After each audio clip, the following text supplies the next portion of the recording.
Wanna know how to chain Dokkan Attacks in every battle in Dragon Ball Z? Well, no worries. In this video, I'm going to show you an easy step-by-step guide on how you can do it. It's super simple and under a minute, so let's get straight to it. So this is a simple trick and here's how to do it. You need to always link high KI characters in your rotation. Aim for Renmo Kai spears for faster meter feeling.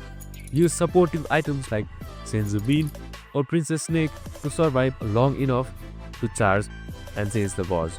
Keep a full rotation of your strongest hitters for the Dokkan Attack round.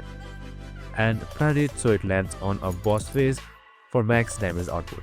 With smart Kai management and rotation timing, you'll be chaining Dokkan Attacks like a legend every time. And that's it, super simple and easy. I hope this video helped. If it did, make sure to like, subscribe and tune in with us for more of these videos. Have a good day and see you in the next one.